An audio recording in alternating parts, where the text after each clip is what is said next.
Spokesperson Pindile Mjonondwane says the sentencing marks a significant step in the fight against human trafficking in South Africa. It is also one that underscores the need for continued collaboration. We know that in this matter we've worked with the Hawks, we've worked with Home Affairs, various departments, including the Department of Labour, hence this successful prosecution. So our work continues in terms of supporting the victims of human trafficking. Still in South Africa, the government has called for collective support from citizens for children and teenagers living with cancer. The Health Department says childhood cancer is a major health concern worldwide, with the World Health Organization reporting around 400,000 new cases each year. The department spokesperson, Foster Mohale. Raising awareness and promoting early detection are critical in improving survival rates and ensuring better treatment outcomes. Too many children and teenagers are either not diagnosed or are diagnosed too late. The department, together with its stakeholders, urge all citizens to become familiar with early warning signs of childhood cancer and to seek medical attention if any of the signs are observed. And finally, France has sworn in a new Prime Minister, Sébastien Lecornu, amid anti-government protests and peaceful rallies taking place across the country. The BBC's Mark Lowen has the story. One of the things that is fueling the discontent, not just here in Paris, but across France, in this movement called Bloquons tout, let's block everything, is a sense of social inequality and hardship, but also the fact that President Macron has once again chosen one of his own ranks to become Prime Minister, Sébastien Lecornu from the centre, rather than giving that job to the left wing, which actually won inconclusive elections 14 months ago. And so that is a sense, one of the things that is fueling the discontent and rage on the streets across France. Recapping the top story this hour, Malawi's political and economic analyst Dr. George Chima says political parties seem well prepared for next week's election despite concerns with the Electoral Commission. For any news stories you would like to share with us, please do send an email to newsroom@channelafrica.co.za or call us on +27 11 714 4459. For Channel Africa News, I'm Jonani Tulo Mwepe. SABC News. The African Perspective. In a sports headline, boxing promoter and businesswoman Joyce Kungani is delighted with the upcoming tournament in Sun City. Aiden Makram has been sold with a huge amount of money in an auction ahead of the SA20. I'll be back with these and other stories at the bottom of the hour. Connecting Africa to the world. Africa in Business with Thami Ngubeni brings you the latest insights on Africa's economy. It is exactly 7 minutes after 4 p.m. Central African time. A very good afternoon to you, Africa. A lot in store for you today as we look at Nigeria's tax law. The Finance Minister, Wale Edun, has stated that the new tax law will not take effect until January 2026. We'll find out the reasons why. We'll also look at the organizational culture which is currently underway in Johannesburg, South Africa, as over 100 leaders in transformation, people strategy and HR gather to look at performance in the workplace on the African continent. This and a whole lot more coming up for you. And do remember to engage with us on our various social media platforms. On X, Instagram and YouTube, you'll find us at Channel Africa 1, and on Facebook we are at Channel Africa. Get the news, music, and lifestyle of Africa on Channel Africa, the African Perspective. We begin this afternoon with a look at Kenya and their relationship with AGOA. The country's economic lifeline is under threat as the African Growth and Opportunity Act, AGOA, faces expiry on the 30th of September. The U.S. trade program has been pivotal, driving billions in investment, sustaining 66,000 apparel jobs and supporting nearly 660,000 Kenyans whose livelihoods depend on the sector. Channel Africa's economics reporter Innocent Simosa has the details. Without AGOA, Kenya loses its competitive edge against Bangladesh, Vietnam and Egypt. The Kenyan government has responded swiftly by sending Trade Minister Lee Kinyanjui to Washington to fight for an extension. But time is scarce, and active, sustained diplomacy is critical. With AGOA set to expire on September 30, 2025, what immediate impact could this have on Kenya's economy and on jobs in the textile and apparel sector? Economist George Antwi shares his perspective. The expiry, which is happening on 30th of this month, would have a very big impact. First, the money that the country earns from exporting stuff to the US, especially clothes and apparel, will be lost. So that is a very big loss to the country because we get quite a bit of money from the things which are exported to the US, the AGOA agreement. Two, when that market collapses, it means all those companies which have been exporting will have to close down, and that will have a very big impact in terms of the jobs lost and the incomes and the livelihoods which would have been destroyed. So the people who work in the EPZ and under the AGOA arrangement will have, those firms will have to lay them off, and that would have a very, very big impact. The question is, as the deadline approaches, is Kenya likely to push for a bilateral or reciprocal trade deal with the United States to safeguard its exports? In terms of the possibility of Kenya asking for an extension, I think the political leadership must have slept on the job. This should have been one of the things that the Minister of Foreign Affairs, working in conjunction with the Minister of Trade, should have worked on it so that before it expires, we get a renewal, maybe another extension for another 2 or 3 years.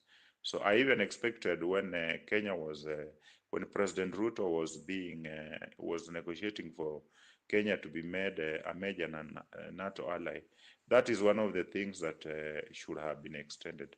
But unfortunately, that was not given the weight that it deserves. Maybe the leadership did not understand how critical and important this is to the country. But it is our hope that the political leadership, starting with the president and the Minister for Foreign and Diaspora Affairs, Mheshimiwa Musalia Mudavadi, and the CS for Trade and Investments, will be able to try and push so that we get an extension. Even if a new trade framework is secured, Antwi says domestic challenges like high electricity costs and heavy taxes still threaten the competitiveness of Kenyan manufacturers on the global stage. Even if we secure a new framework, some of the challenges we have is the cost of electricity in Kenya is the highest in the region. And also the taxes, the tax regime is very high. So that is those are some of the things that are making the country very expensive, because if you are going to pay so much money in terms of taxes, and you're also going to pay so much in terms of electricity, it makes the cost of production very high. So that makes the items that are produced very expensive, and that means that they are not able to fetch the kind of money that they would ordinarily fetch. So that becomes a major hindrance to some of these industries. For Channel Africa News, I'm Innocent Simos in Johannesburg.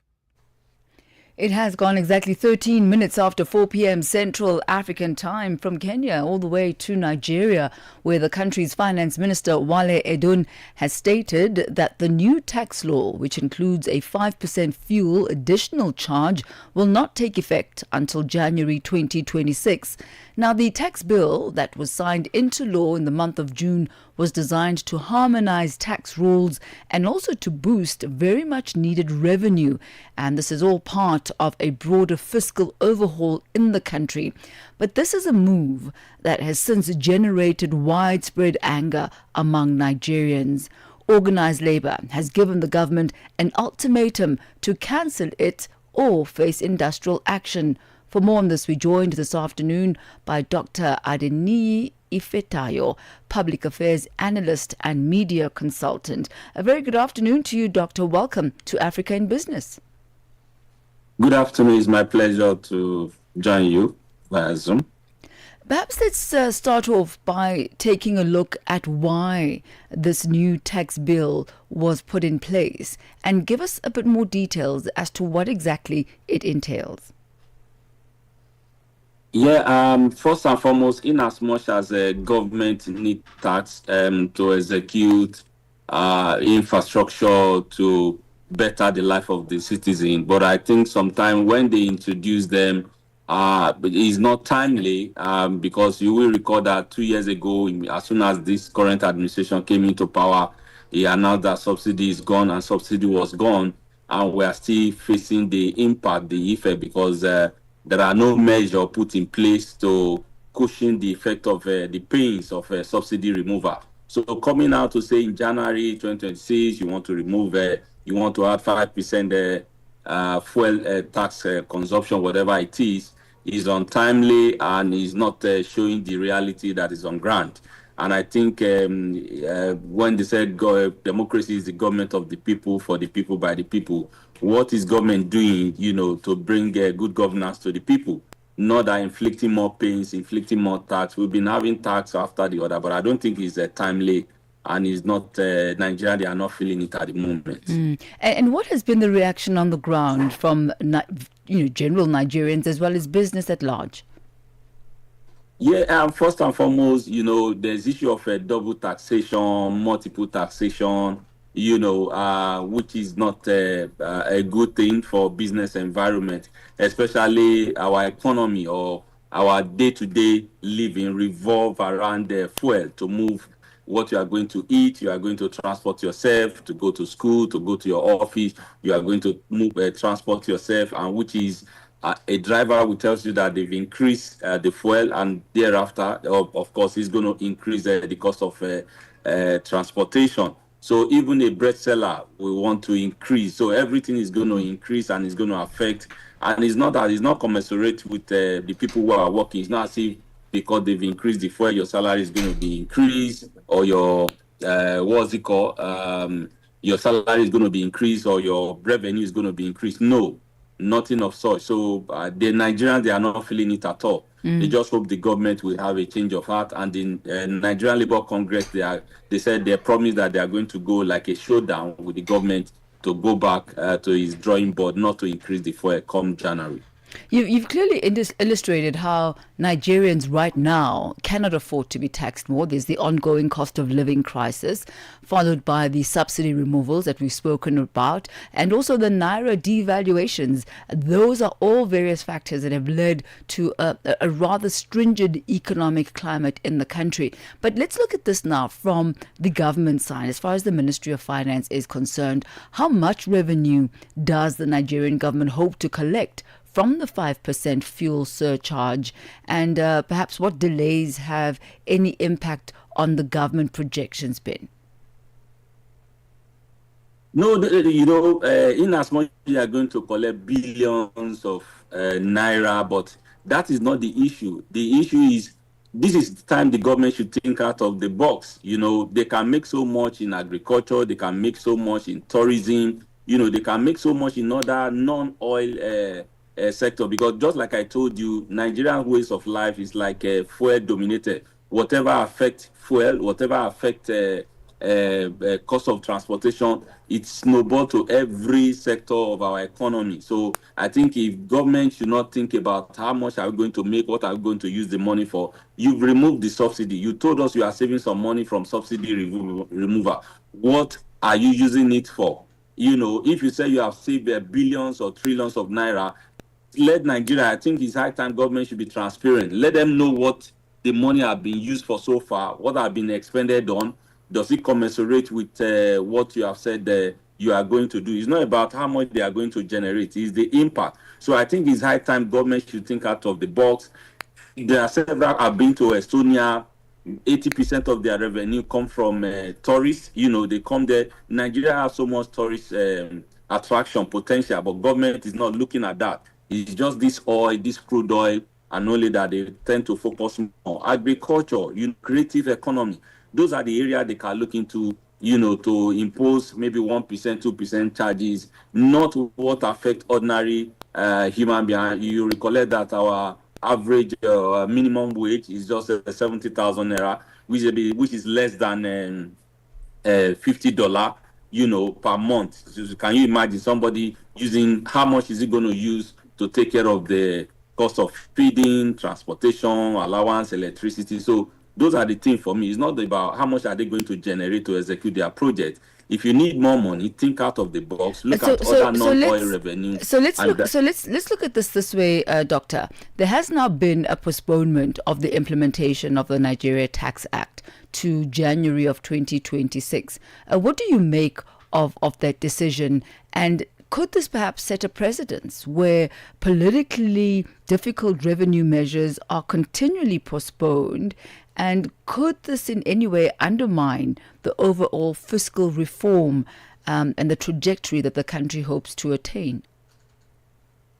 Yeah, it is not in no way, like as a leader, you tend to look at all the strata of the economy. What can I do? What am I doing well in this area that I can increase? What am I doing? If you needed enough fund, at least our government, they have been borrowing money to execute some infrastructural, to execute some of their physical policy and all of that. I think they should look at that. It's not just adding insult to injury to ordinary Nigeria or ordinary citizens who are going about to manage. We have not come out from subsidy removal. So it's because it's going to affect. That's why you said you can do the job.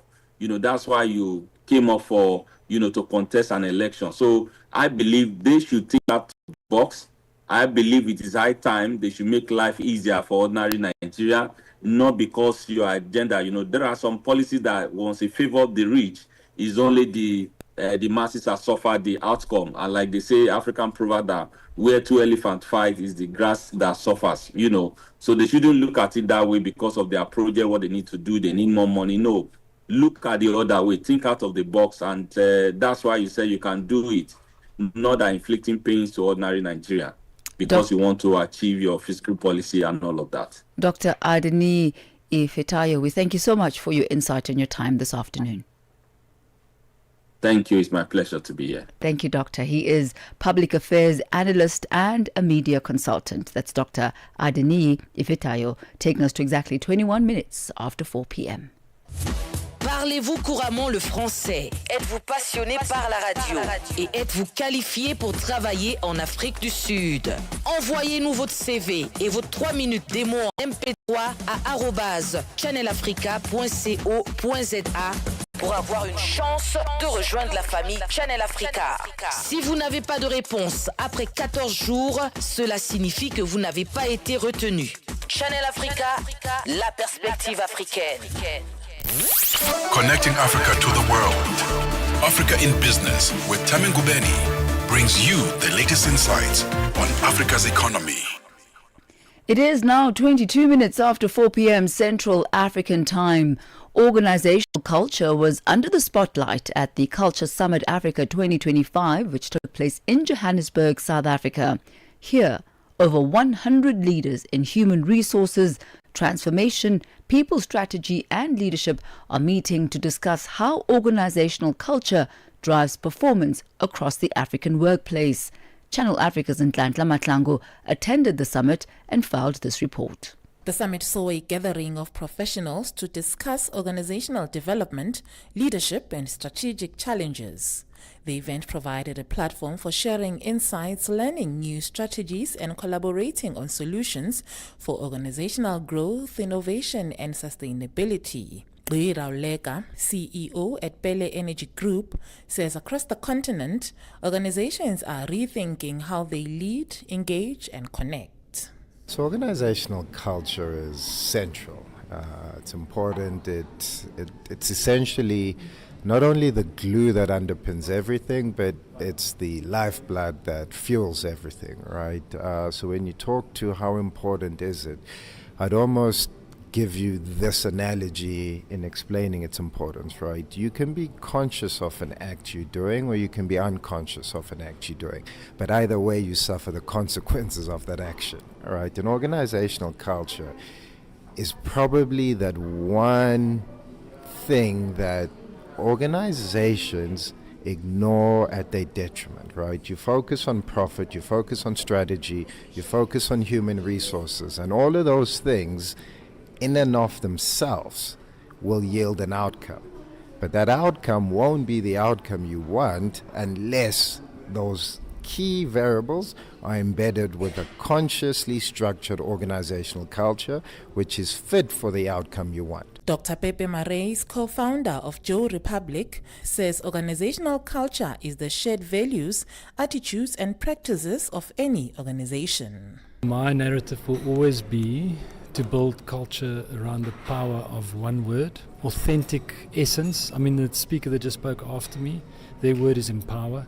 So they're a power company, but they actually want to empower communities with knowledge and with power. So I think the idea of building culture on one word, one authentic word at the heart of the business. The summit heard that one way of defining organizational culture is by the shared belief, expectations, language, customs, habits, and attitudes of its employees. Stian Pinar, head of people at Ocean Basket, says the biggest driver of culture is people living the culture.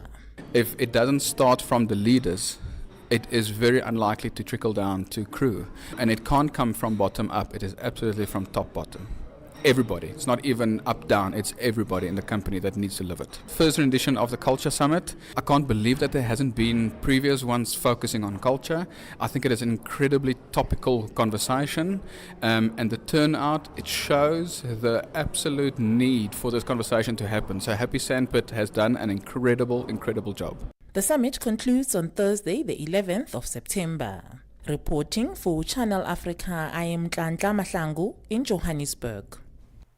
We take you now to the city of Tshwane. It is South Africa's capital city, and it's setting its sights very high, aiming to attract more than $300 million in just 3 months and $1.4 billion over the next 4 years. The ambitious drive is expected to boost jobs and kickstart growth in the struggling economy. The city hosted its first investment summit with more than 300 potential investors in attendance. Dimakatso Leshoro has the details. Tshwane City Mayor Dr. Nasipi Moya says the short-term target is made up of projects that are already in the pipeline but have not yet broken ground.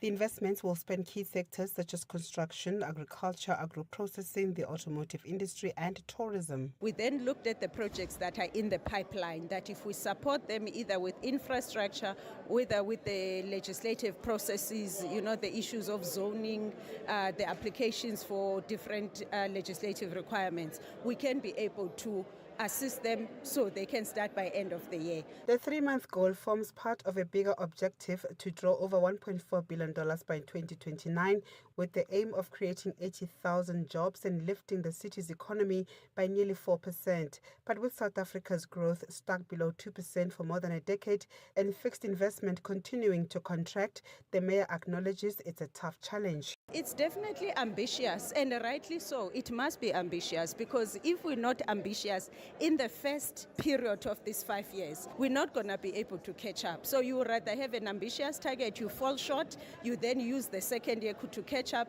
instead of starting small, and then by the time you get to the 5th year, you've been playing safe. The city hosted its first ever investment summit to win over investors. Dr. Moya says support is on the way, including financial incentives for businesses willing to put their money in the capital. We are also en route to council to propose the financial incentives. If that permission is granted by a council, investors will be eligible for rental reprieve of up to 18 months during the development phase. They will be offered property rates reprieves of up to 36 months where long-term leases are concluded. These measures ease the cost burden at the start of projects and accelerated delivery. One investor eyeing opportunities at the Vanderboom Airport, a $91 million project, raised concerns about political instability in the city. Obviously, financial feasibility, first of all, and then deliverables. Is the project ready to be invested in? And what is the returns and everything? So political instability is a big concern. And it's basically almost the only concern, because with political stability you can fix everything else. But the city insists it has a clear master plan to expand the facility and make it competitive with the province's two major airports. The city's Chief Operating Officer Vuyo Zitumani explains. We'll be needing about 17.88 billion and these are the projections. I will not go into detail, but most importantly, the passenger capacity, it has been estimated that for domestic we could have 2.5 million passengers per annum, for international 1.8 in that order. Cargo capacity in the next 10 years, it could increase to 140,000 tons, which is good money for the airport. For the revenue on aviation, it could be almost $1 billion, non-aviation 376 million. Meanwhile, former Statistician General Dr. Padile Hohla has criticized government for failing to tackle poor education outcomes, which he says remain the single biggest obstacle to improving incomes and reducing joblessness. Policies have to be sound, and we don't have sound policies. We do have sound intentions. They are captured in the Constitution. When we have a sound policy, it has to be clear in terms of the path of implementation. If that path of implementation is marred in obscurity, as ours now, you know there is a problem. So, especially when it comes to education, we have not given ourselves enough time to understand the harm and what it will take to undo the harm of legacy of apartheid. Our policies lead us to cop out all the time. That's the problem. We are not serious about our policies. It's a cop-out. How do you let children to disappear just like that in the bush? You got to nurture them. More than 60% of the country's young people still out of work, and an economy that is projected to grow by just 1% this year, and further risks loom, including the impact of the US tariffs and possible exclusion from the global SWIFT payment system. For Channel Africa News, I'm Dimakatso Leshoro in Tshwane, Pretoria. And that takes us to exactly 4:30 p.m. Central African Time as we head over to the markets desk where Nosipho Zuma is standing by with your latest market indicators. Business news on Channel Africa. The African perspective. Thank you, Thami. Good afternoon. In your business news, the SAWA, $1 is trading at 17 Rand 49 in South Africa. In Botswana is trading at 13 Pula 207. In Namibia it is trading at 17 Namibian dollars 496. The Zambian kwacha is trading at 23 kwacha 958 to the US dollar. In Kenya, the dollar is trading at 128 shilling 393. In Ethiopia, it is trading at 142 birr 734. In Uganda, it is trading at 3,000 shilling 485. In Tanzania, it is trading at 2,000 shilling 490. $1 in Nigeria is trading at 1,000 naira 506. In Egypt, the dollar is trading at 48 Egyptian pound 02. In Tunisia, it is trading at 2 dinar 893. In Algeria, it is trading at 128 dinar 814. The Moroccan dirham is trading at 974 to the US dollar. In Angola, the dollar is trading at 911 kwanza 796, while the Congolese franc is trading at 2,854 to the US dollar. Looking at commodities, the gold is trading at $3,648 and platinum at $1,392 per ounce. The price of Brent crude oil is at $66.91 a barrel. Now, for any business news stories you would like to share with us, please send an email to newsroom@channelafrica.co.za or call us on +27 11 714 4459. For Channel Africa Business, I'm Nosipho Zuma.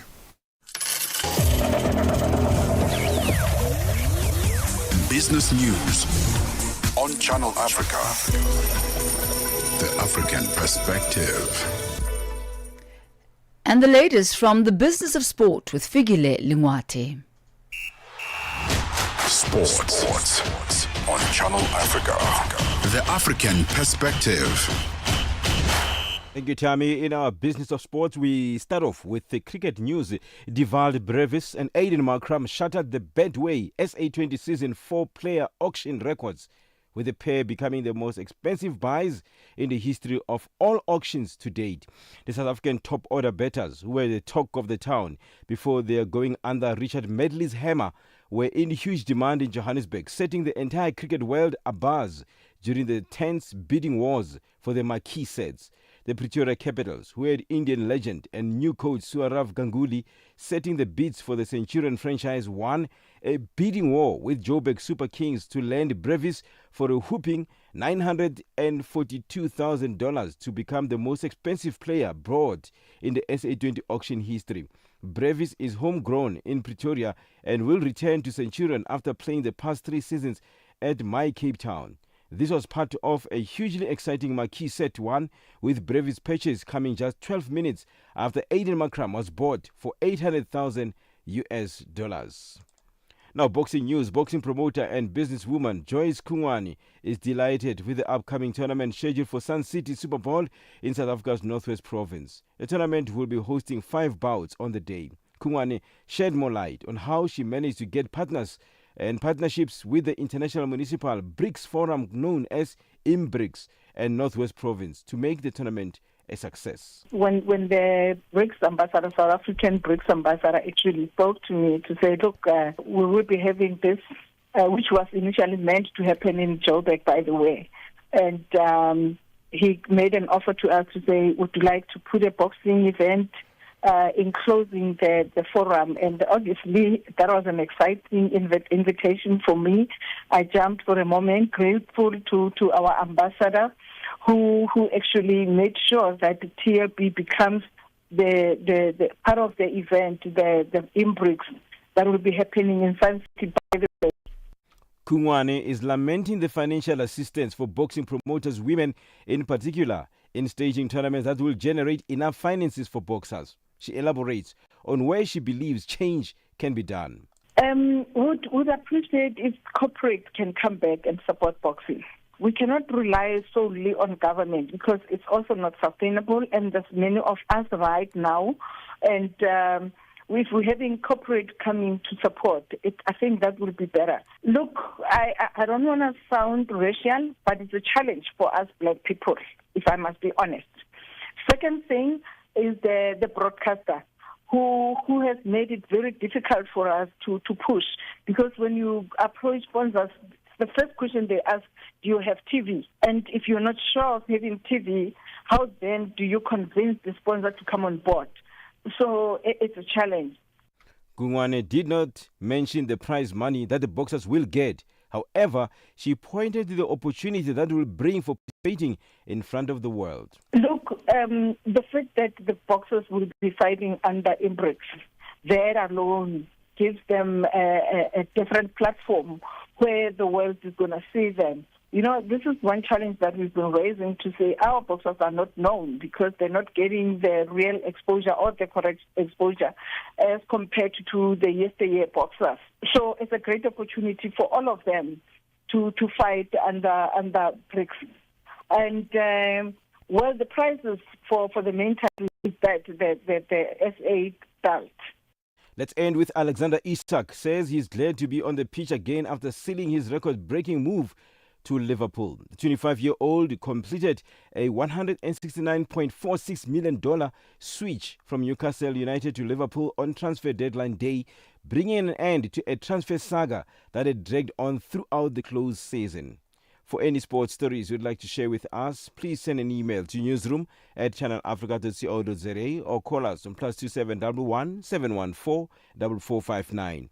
This is Channel Africa Sport with me, Fidel Ngwati. Sports on Channel Africa. The African perspective. Connecting Africa to the world. Africa in Business with Thami Ngubeni brings you the latest insights on Africa's economy. It is exactly 4:38 Central African Time. Still coming up within the next 20 minutes or so, we'll have a conversation with ABSA as we look at infrastructure on the African continent as well as its relationship to the B20. Have the conversations and the discussions that have been had around B20 finance and infrastructure, that with the task force. We'll also look at the Forbes Masa's Global C-Suite Barometer 2025, which is an annual study of over 800 executives around the world, and what is it showing around the optimism for business leadership, especially in a post-COVID pandemic era. That and a whole lot more coming up on Africa in Business in the next 20 minutes. But for now, participants at the two-day second annual Embassies Business Fair and Conference, which was held at the CSIR Conference Centre in Pretoria, South Africa, have emphasized the event's vital role in transforming embassies into active conduits for intra-African trade. And this can be done, they say, through the African Continental Free Trade Area. They lauded the platform for creating real deal-making opportunities, facilitating everything from networking with fellow entrepreneurs to forging cross-border partnerships under the banner of African collaboration. Channel Africa's reporter Michael Mbewe filed this report. The Embassy's Business Fair and Conference is a strategic platform that transforms diplomatic missions into active trade facilitators. Building on its successful debut in 2024, the second edition, scheduled for 8 to 9th September 2025, showcased the importance of fair business practices, unique product exchanges, and fostering cross-border collaboration between African countries. Teresa Sipiho, an investment and expert promotion attaché from the High Commission of Namibia in South Africa, said the platform opened doors for African trade. It is important since as Africa, we are looking up to the Africa Continental Free Trade Agreement so that Africa can trade with Africa. So we want where African countries trade amongst each other, and the Africa Continental Free Trade Agreement is a platform that is opened up by our heads of states so that we can start trading amongst each other. Yes, we are saying that it's offering us a market of over 1.4 billion people. So countries in Africa must start trading with each other so that we can keep the economy of Africa striving. CPO says investing in Namibia is seamless through a dedicated government platform. It's not really a difficult issue to enter, even though people can enter at their own. Ideally, we would want them to enter through the agency that is established by government to promote investment within the country. So that's why we would ideally want the Namibia Investment Promotion and Development Board to be the entry point for any potential investor to come in Namibia. The Republic of Guinea's economic attaché to South Africa, Santo Debao, said the platform encouraged conversations on economic diplomacy. It is only fair that we do gathering as such, where we bring in small businesses as well as other embassies to discuss different opportunities beyond the borders of South Africa.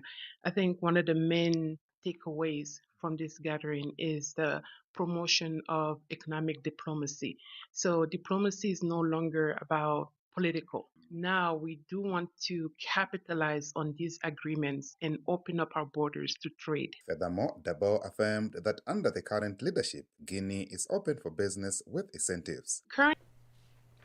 It is exactly 4:42 Central African Time. Now, the Forbes Masa's Global C-Suite Barometer 2025, an annual study of over 800 executives around the world, has shown an increase in optimism by business leaders.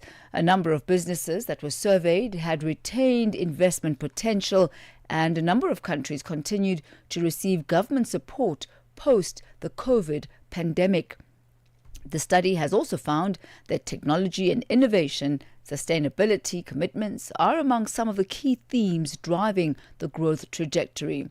For more on this afternoon, we're joined on the line by Sebastian de Plaas, partner at Forbes Masa's in South Africa. A very good afternoon to you. Welcome. Good to have you with us.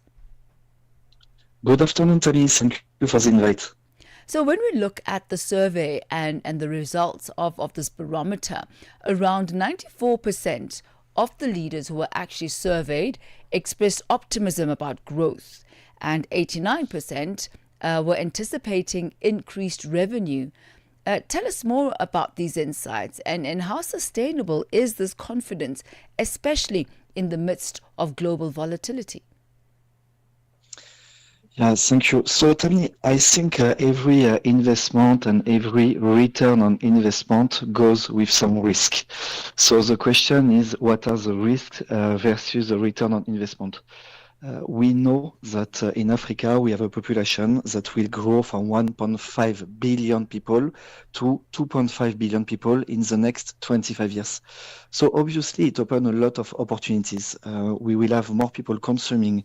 We will have people that will need to eat. So agriculture, agri-processing business, consumer goods, telecommunication, infrastructure, financial services are sectors that will develop, and it will happen. Now, some risks are associated to investment for the companies that want to grow in Africa. And yes, you have some political, economical risk in some of the countries. You can have some strategic challenges, and happy to come back to it a little bit later, because when we speak about one Africa, actually there are different areas on the continent, and the way of how people are consuming, the way of how people are working are very different. So it's complicated as well to speak about one continent in terms of investment. And as well, you have some operational challenges. We see, especially with our clients that we support in developing the activities in Africa, that sometimes they are failing because of operational challenges. For example, having a local team on which they don't have enough process. And I'm thinking now finance process or financial audits that are done too late, where we realize 3 years later that we have 4 or 5 years of tax pending, and that could be big consequences for companies. You mentioned the increase and the projected increase in the population on the African continent as one of the key drivers for this optimism. I wonder then how this compares to reaction that you might have gotten in other parts of the globe, considering that research and statistics have shown that there is a decline in population growths in many of the major, European continents around the world, and even in Asia. Yeah, so I'm not sure I will be able to explain why the population in Africa will grow, but certainly the population is decreasing in other continents. So what does it mean? It means that the world will look at Africa. And one of the reasons where we see African leaders more positive than the rest of the leaders in the world about the future is from what I think, because we know Africa, we live in Africa, and we know that there are opportunities.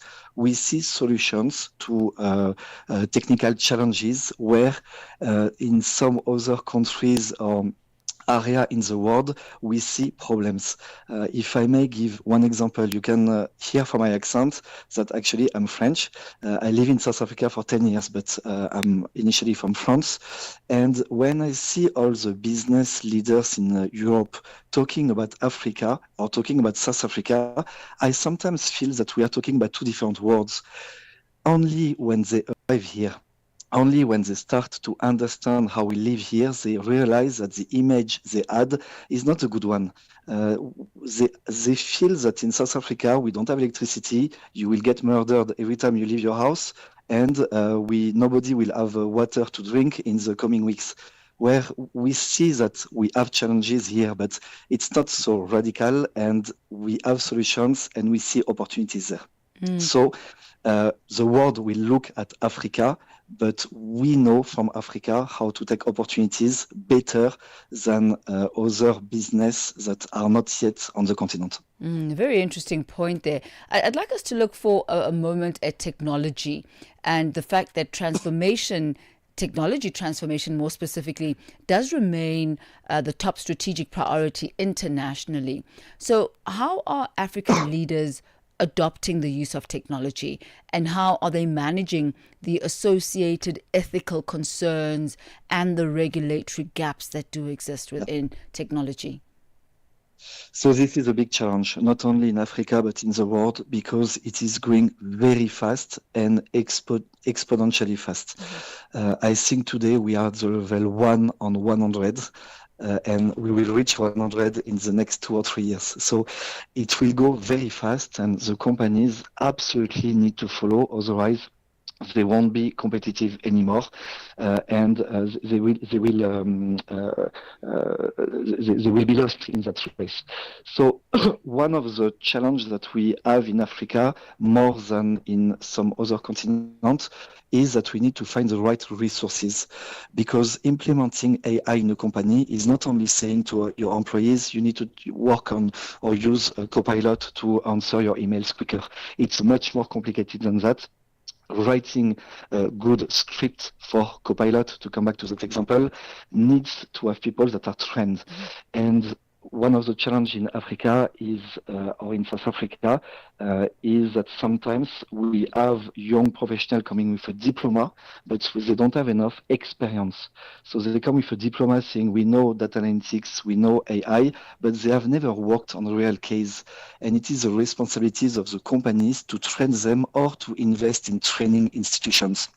I come to just one example, but for this matter, we have created 2 years ago an innovation and technology hub where we are training young South Africans that for some of them will work for us and advise our clients. For some others will work for our clients, and our clients are supporting this investment.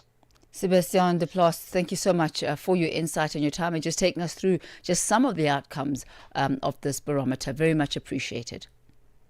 Thank you so much. Bye. Thank you. That's Sebastian Deplace. He's a partner at Forvis Mazars in South Africa. He takes us to exactly 10 minutes to 5 p.m.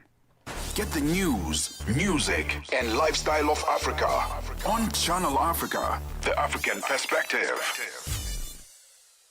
AUSISA, the Association of Water and Sanitation Institution of South Africa, is a platform uniting Africa's water professionals. This November, Africa leads the conversation on water and sanitation. Join global and African leaders at the AUSISA Africa and Global South Dialogue 2025 from the 9th till the 12th of November at the Emperor's Palace, Johannesburg. From policy innovation, this is where action meets collaboration for a water-secure future.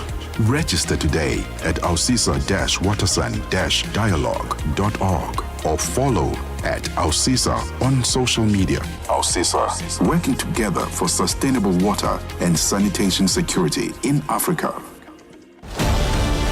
Africa means business. Tune into Africa in Business with Thami Ngubeni for the future of the African economy. Channel Africa, the African perspective. It is exactly 9 minutes to 5 p.m. Central African time. Now, the continent of Africa stands at a critical juncture in its development, with Africa's population set to reach 2.5 billion by 2025. You'll remember this is a fact that was also mentioned by our previous guest, Sebastian Deplace, when speaking about the exponential growth that the continent is projected to have. Now, this very fact places unprecedented pressure on existing infrastructure. Now, most concerning is that Africa faces an annual infrastructure investment gap of 78 to 102 billion US dollars, presenting significant opportunities for public-private partnerships. To discuss Africa's infrastructure challenges and how innovative solutions are needed to revolutionize Africa's approach to infrastructure, joining us this afternoon is Thami Ngubeni, Head of International Client Coverage at ABSA CIB and also a member of the B20 Finance and Infrastructure Task Force. A very good afternoon to you, Thami. Welcome to Africa in Business. Good afternoon, Thami, and good afternoon to your listeners. Thank you for the invitation. It's truly a privilege to be here on Channel Africa to explore not just infrastructure, but our collective path forward. It's certainly a pleasure for us to have you here. Now, infrastructure has become one of those buzzwords on the African continent, and perhaps a buzz phrase would be infrastructure development. But if we could perhaps start, Tshepo, with highlighting what some of the main challenges are as far as developing Africa's infrastructure. So, Thami, rapid urbanization is outpacing our infrastructure capacity. Many regions lag in basic essentials like roads, healthcare access, energy, and connectivity. These gaps stifle economic growth and limit regional collaboration. And it drives up costs and it slows down progress. An example in some areas, delayed access, road access stalls supply chains and education opportunities. The ripple effect of inaction is real and it's urgent.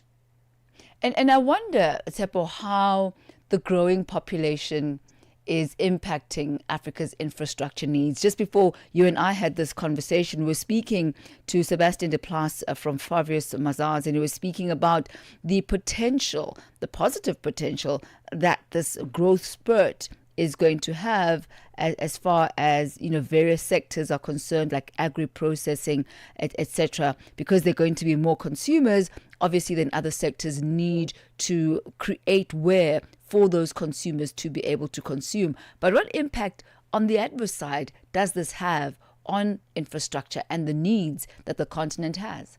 So our demographic boom is both a blessing and a stress test. Cities are swelling, schools overflow. I mean, how many times have you heard that, some of the grade ones every year when we open up schools don't have places at school to start? So there's pressure that's mounting on energy systems.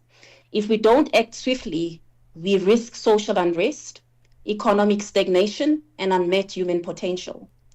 Governments have responded by making infrastructure investments a strategic priority. Yet alone scale is not enough. The strategy must evolve. Africa's infrastructure challenge is not purely national. It's a fundamental, regional, historical, fragmented investment patterns and policy misalignment, as well as limited cross-border coordination, having stalled meaningful progress. So to unlock the full value of the African continental free trade area, there has to be a shift towards a more integrated infrastructure approach. So today in intra-African trade accounts, if you look, we're doing about 18% of the total trade. We should be doing more than that. In contrast, intra-regional trade exceeds 50% if you look at Asia as well as Europe. So the missing link is infrastructure that supports physical as well as financial connectivity.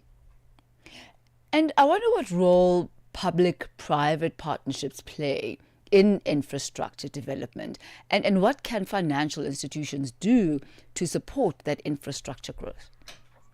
So there's a lot that private partnerships, public-private partnerships with modern construction finance models, as well as finance coming in. We could look at bridge loans to manage development, phase cash flows, partnerships with development finance institutions to de-risk and scale implementation. With trade volumes expected to grow at about 3.5% annually until 2040, infrastructure will determine whether this growth translates into a sustainable economic outcome. If I use road transport alone, it moves about 80% of goods across the continent, yet faces some of the world's highest transport costs due to inefficiency and maintenance backlogs. So governments must also align with regulatory frameworks. So it's just not just about the private sector as well, but there should be a regulatory frameworks across borders to attract long-term institutional capital, while each country retains sovereign control. A harmonized approach to investment policy as well as incentives, which will accelerate project readiness as well as enhance Africa's competitiveness in global capital markets. Tshepo, we're going to have to leave it there for this afternoon, but thank you for that really comprehensive look at how infrastructure development on the African continent can be bolstered up, the role of policy, and how the African continental free trade area and various finance infrastructures can help and assist in this gap and this need that the continent still experiences. We thank you so much for your insight and your time this afternoon. Thank you, Thami. Thank you. That's Tshepo Ngcobo. She's head of international client coverage at ABSA CIB and also a member of the B20 Finance and Infrastructure Task Force. She brings us to exactly 2 minutes to 5 p.m. Central African time. And just as we wrap up Africa in Business today, we also say bonjour to a very colorful Joël. I love that color. I do. The moment I saw you walking in, it just brought a smile to my face. Thank you so much, Thami. They told me that it's like a teenager look. You know, it's funny you say that because you reminded me somewhat of myself. Way back in the day, I smiled because this is something I would have worn as a teenager or maybe in my early 20s. Yes, I think I might have had something similar in my wardrobe. That's good, ça fait young. Ok, bonjour à tous les auditeurs. On parlera aujourd'hui sur Vue d'Afrique du Niger. L'ONG Human Rights Watch appelle les autorités à mieux protéger les civils. Et à Kinshasa, le gouvernement exige la reconnaissance internationale du génocide congolais. En RDC toujours, au moins 80 personnes tuées dans la nuit de lundi à mardi au Nord Kivu. Restez connectés, c'est sur Vue d'Afrique. Merci Thami. Merci beaucoup, Joël. And that's how we as Africa in Business come to the end of our time together. Thank you to our amazing team. On the news desk, Joalane Tulongwape. Economics desk, Nosipo Zuma. From the sports desk, Figile Lengwati. And also our producer, Mabu Bulok, our technical producer, Francis Messina. And on social media, Talent Butelezi. I'm Thami Ngubeni. And this has been your Wednesday edition of Africa in Business on Channel Africa. Over now to Vue d'Afrique.